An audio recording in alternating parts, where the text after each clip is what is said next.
اس ذات کی قسم جس کے ہاتھ میں میری جان ہے، اس آیت کی زبان اور ہونٹ ہوں گے عرش کے پائے کے ہاں اللہ تعالیٰ کی پاکی بیان کر رہی ہوگی۔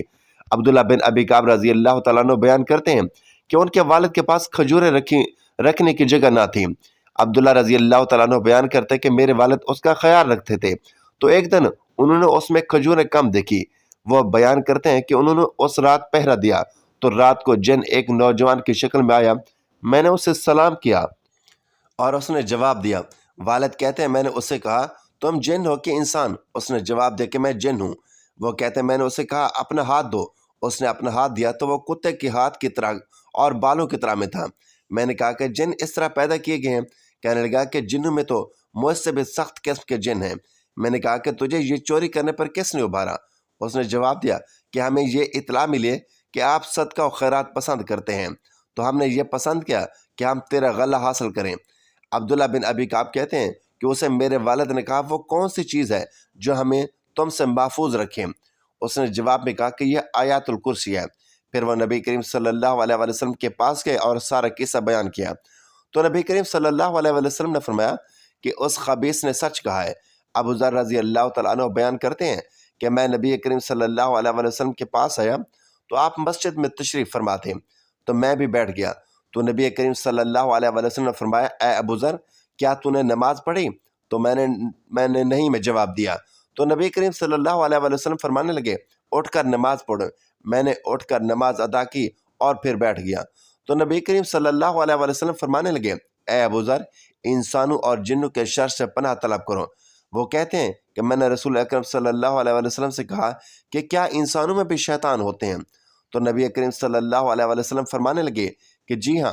میں نے نماز کا کہا تو نبی کریم صلی اللہ علیہ وسلم فرمانے لگے یہ اچھا موضوع ہے، جو چاہے زیادہ کر لے اور جو چاہے کم کر لے۔ وہ کہتے ہیں میں نے کہا روزے کے بارے میں؟ نبی کریم صلی اللہ علیہ وسلم فرمانے لگے فرض ہے، روزہ فرض ہے، اس کا اجر دیا جائے گا اور اللہ تعالیٰ کے ہاں اور زیادہ اجر ملے گا۔ میں نے کہا اے اللہ کے رسول صلی اللہ علیہ وسلم صدقہ؟ تو وہ کہنے لگے اس کا اجر ڈبل سے بھی زیادہ ہوتا ہے۔ میں نے کہا کون سا صدقہ بہتر ہے؟ تو فرمایا قلیل اشیاء کے مالک کا صدقہ کرنا اور یا پھر فقیر کو چھپا کر دینا۔ میں نے کہا اے اللہ کے رسول صلی اللہ علیہ وسلم سب سے پہلا نبی کون تھا؟ فرمانے لگے آدم علیہ السلام۔ میں نے کہا کہ اے اللہ کے رسول صلی اللہ علیہ وسلم کیا وہ نبی تھے؟ نبی صلی اللہ علیہ وسلم نے فرمایا کہ وہ نبی مکرم تھے، اللہ تعالیٰ کے ساتھ بات چیت کی تھی۔ میں نے کہا اے اللہ کے رسول صلی اللہ علیہ وسلم رسولوں کی تعداد کیا ہے؟ فرمانے لگے 310 سے کچھ زیادہ، ایک جمع غفیر تھا، اور ایک مرتبہ یہ فرمایا کہ 315۔ میں نے کہا اے اللہ کے رسول صلی اللہ علیہ وسلم آپ پر جو نازل کیا گیا اس میں سب سے عظیم کیا ہے؟ فرمایا آیات الکرسی، اللہ لا الہ الا هو الحی القیوم۔ ناظرین اب آئیے اپنے آج کے سوال کی جانب چلتے ہیں کہ کیا آپ بغیر وضو کی حالت میں آیات الکرسی پڑھ سکتے ہیں؟ آیات کریمہ پڑھ سکتے ہیں؟ چاروں کل پڑھ سکتے ہیں؟ تو سب سے پہلے جان لیجئے کہ وضو کرنا شرط ہے نماز کے لیے، یعنی جب بھی نماز ادا کرنی ہو تو اس سے پہلے وضو کرنا شرط ہے۔ اب یہاں سوال یہ بھی اٹھتا ہے کہ ایک شخص کا وضو پہلے سے ہی موجود تھا اور اگلی نماز کا وقت ہو گیا تو کیا وہ پھر سے وضو کرے گا؟ تو جان لیجئے کہ اگر وضو کو فاسد کرنے والا کوئی کام یا کوئی چیز اس کے ساتھ رونما نہیں ہوئی اور اسے کامل یقین ہے کہ اس کا وضو قائم ہے اور اگلی نماز کا وقت شروع ہو گیا تو اس کے لیے اسے وضو کرنے کی ضرورت نہیں ہے۔ لیکن یاد رکھیے کہ قرآن کریم کی تلاوت کے لیے وضو کرنا شرط نہیں ہے۔ ایک شخص بغیر وضو کے بھی چلتے پھرتے اور اپنے روزمرہ کے کام کاج کرتے ہوئے قرآن پاک کی تلاوت کر سکتا ہے، لیکن یاد رکھیں کہ قرآن پاک کو چھونے، پکڑنے اور قرآن سے دیکھ کر تلاوت کرنے کے لیے وضو شرط ہے۔ البتہ اگر آپ کو وہ سورت زبانی یاد ہیں جو آپ پڑھنا چاہتے ہیں تو پھر ان کو زبانی پڑھنے کے لیے یا تلاوت کرنے کے لیے وضو کرنا شرط نہیں ہے۔ لہٰذا ہر ایک مسنون دعا، خواہ گھر سے باہر نکلنے کے لیے ہو، گھر میں داخل ہونے کے لیے ہو، سفر پر جانے کے لیے ہو، اذکار کا جواب دینے کے لیے ہو، بیت الخلاء میں جانے اور باہر آنے کے لیے ہو، کھانا کھانے سے پہلے یا کھانا کھانے کے بعد کی ہو، وہ آپ بغیر وضو کے جب بھی چاہے پڑھ سکتے ہیں۔ بہت سی دعائیں قرآن کریم سے لی گئی ہیں، جب ان دعاؤں کو بغیر وضو کے پڑھ سکتے ہیں تو قرآن پاک کو بھی بغیر وضو پڑھ سکتے ہیں، لیکن جب زبانی پڑھنا ہو۔ اب یہ بھی جان لیجئے کہ آیا ناپاکی کی حالت میں آیات الکرسی، آیات کریمہ اور چاروں کل پڑھ سکتے ہیں یا نہیں؟ ناظرین گرامی، جان لیجئے کہ ناپاکی کی حالت میں آپ تمام وظائف کو پڑھ سکتے ہیں، ذکر و اذکار کر سکتے ہیں، کلمہ شریف، درود شریف، چاروں کول شریف یا جو بھی روزمرہ کے وظائف آپ پڑھتے ہیں وہ ناپاکی کی حالت میں بھی پڑھ سکتے ہیں۔ مثلا میاں بیوی نے آپس میں صحبت کی، غسل نہیں کیا اور سونے لگے تو وہ سونے سے پہلے چاروں کول ضرور پڑھیں۔ اسی طرح اگر عورت حالت حیض میں ہے اور وہ ذکر و اذکار کرنا چاہتی ہے، مثلا کول شریف، درود پاک یا کوئی دیگر وظائف پڑھنا چاہتی ہے تو بغیر کسی تردد اور پورے اطمینان کے ساتھ کر سکتی ہے۔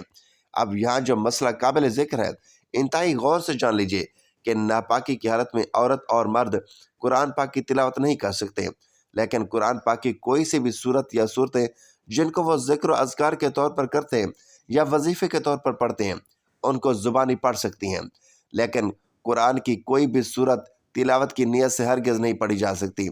اب یہاں ناپاکی کی بھی اقسام بیان کرتے چلیں کہ اگر حالت جنابت میں ہے یا حالت حیض و نفاس میں ہے یا خواتین کے کپڑے خراب ہیں، بچوں کے پیشاب یا پخانہ کر دینے کی وجہ سے ناپاک ہو چکے ہیں، یا مرد حضرات جو باہر کام کرنے کے لیے گئے، باہر کیچڑ یا گٹر کا پانی وغیرہ ان کے کپڑوں پر لگ گیا تو یہ تمام حالت ناپاکی کی حالتیں ہیں۔ ان تمام حالتوں میں اب زبانی ذکر و اذکار اور دیگر مصنون دعائیں روزمرہ کے معاملات میں پڑھی جاتی ہیں، ان کو بے فکر اور بلا تردد پڑھ سکتی ہیں، ہرگز کوئی کباہت نہیں ہے۔ اب کچھ لوگ یہ پوچھیں گے کہ اگر ناپاکی کی حالت میں بھی ذکر و اذکار کر سکتے ہیں اور بغیر وضو کے بھی کر سکتے ہیں تو پھر دونوں میں فرق کیا ہے؟ تو ناظرین، فرق یہ ہے کہ بغیر وضو آپ قرآن کو چھونے کے بغیر قرآن کی صورتوں کو تلاوت بھی کر سکتے ہیں، جبکہ ناپاکی کی حالت میں اگرچہ آپ ذکر و اذکار اور وظائف کی نیت سے قرآن کی صورتیں پڑھ سکتے ہیں، لیکن تلاوت کی نیت سے قرآن کی صورتیں زبانی پہ نہیں پڑھ سکتے۔ آخر میں بتاتے چلیں کہ اگرچہ بغیر وضو کے آیات الکرسی، آیات کریمہ، چاروں کول اور دیگر صورتیں پڑھ سکتی ہیں اور قرآن کریم کو ہاتھ لگائے بغیر تلاوت قرآن بھی کر سکتے ہیں اور ان کا اجر و ثواب بھی ملے گا، لیکن اگر عمل آپ باوضو ہو کر کریں گے تو اس کی فضیلت اور اس کا درجہ بغیر وضو والے عمل سے بلند و برتر ہوگا۔ لہٰذا کوشش کیجئے کہ جب بھی قرآن کریم کی تلاوت کرنی ہو تو باوضو ہو کر ہی کریں، کیونکہ باوضو رہنا بذات خود ایک عبادت ہے اور اس حالت میں جو بھی عبادت کی جائے گی اس کا اجر و ثواب بھی بڑھ جاتا ہے۔ ناظرین، اللہ تعالیٰ سے دعا ہے کہ اللہ تعالیٰ ہمیں روزانہ قرآن مجید پڑھنے، نماز پڑھنے اور ذکر و اذکار کرنے کی توفیق عطا فرمائے اور ہمارا خاتمہ ایمان پر فرمائے، آمین یا رب العالمین۔ ناظرین، ویڈیو اچھی لگے تو ویڈیو کو لائک اور شیئر ضرور کیجیے، چینل کو سبسکرائب کریں اور کمنٹ باکس میں اللہ تعالیٰ کے 99 ناموں میں سے ایک نام ضرور ٹائپ کریں۔ اگلی ویڈیو تک کے لیے اجازت دیجیے، اللہ حافظ۔